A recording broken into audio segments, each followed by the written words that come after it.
प्रिय विद्यार्थियों, आप सब कैसे हो। भगवान से प्रार्थना करता हूँ कि आप स्वस्थ और खुश रहें, आपका भविष्य उज्ज्वल हो। बच्चों, लेसन 4 कर्ण का जीवन दर्शन के बारे में चर्चा हुई थी, जिसमें शब्दार्थ और खंड काव्य का सारांश बताया था। तो आज भावार्थ बताते हैं, केयरफुल होकर समझिएगा। वैभव वैभव विलास की चाह नहीं, अपनी कोई परवाह नहीं। बस यही चाहता हूँ केवल, दान की देव सरिता निर्मल। करतल से झरती रहे सदा, निर्धन को भरती रहे सदा। कर्ण जो है,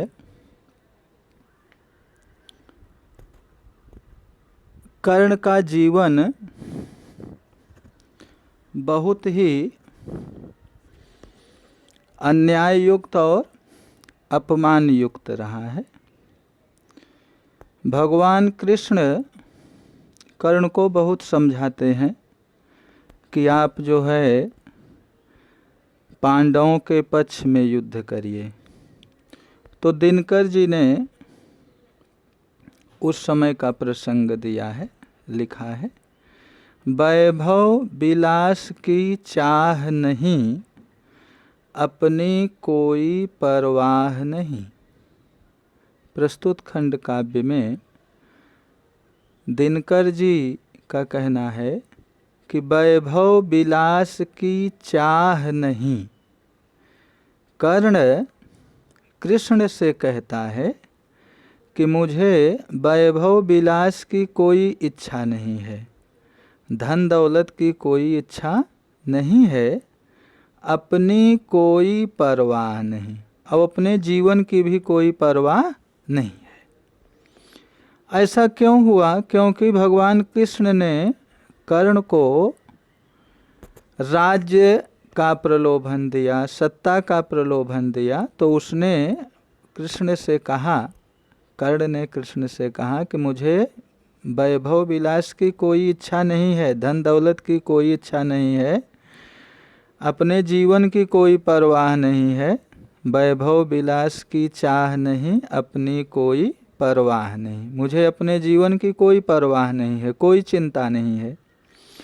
बस यही चाहता हूँ केवल, मेरी सिर्फ एक इच्छा है, एक चाह है, एक अभिलाषा है कि दान की देव सरिता निर्मल, करतल से झरती रहे सदा। करतल, करतल मीन्स होता है हथेली। करतल मीन्स हथेली। तो कर्ण की सिर्फ एक इच्छा है कि वह अपने हाथ से निर्धनों को, गरीबों को दान देता रहे, गरीबों को सुख पहुंचाता रहे और दान रूपी नदी निरंतर बहती रहे। अर्थात कर्ण की इच्छा थी कि वह निर्धनों को हमेशा सुख पहुंचाता रहे, दान देता रहे। तुच्छ है क्या, तुच्छ है राज्य क्या है केशव, क्वेश्चन मार्क दिया है। तुच्छ है राज्य क्या है केशव, पाता क्या नर कर प्राप्त विभव। कर्ण जो है भगवान कृष्ण से कहता है, केशव यानी भगवान कृष्ण है, कि ये हमारे लिए राजपाट जो है तुच्छ है, हमारे लिए राजपाट कुछ नहीं है, नगण्य है, तुच्छ है।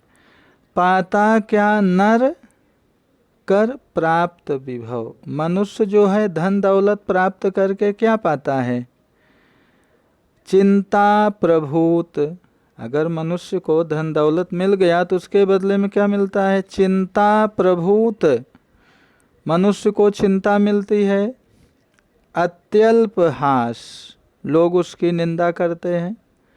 थोड़े समय के लिए वो जो है कुछ चाकचिक्य, कुछ क्षण विलास, थोड़े समय के लिए वो भोग विलास में लिप्त हो जाता है, पर वह भी यही गंवाना है।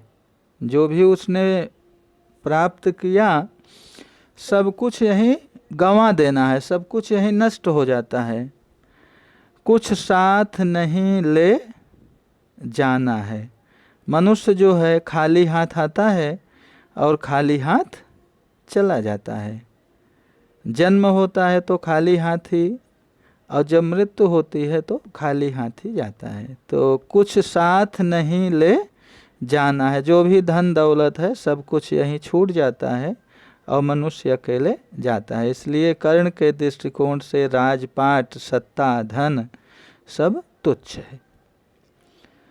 मुझसे मनुष्य जो होते हैं, कंचन का भार ना ढोते हैं। पाते हैं धन बिखराने को, लाते हैं रतन लुटाने को।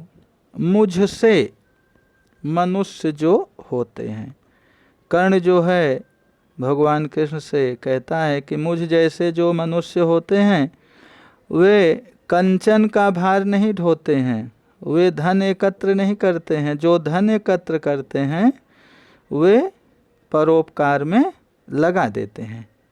पाते हैं धन बिखराने को, लाते हैं रतन लुटाने को। जो भी धन एकत्र करते हैं वे सब परोपकार में खर्च कर देते हैं।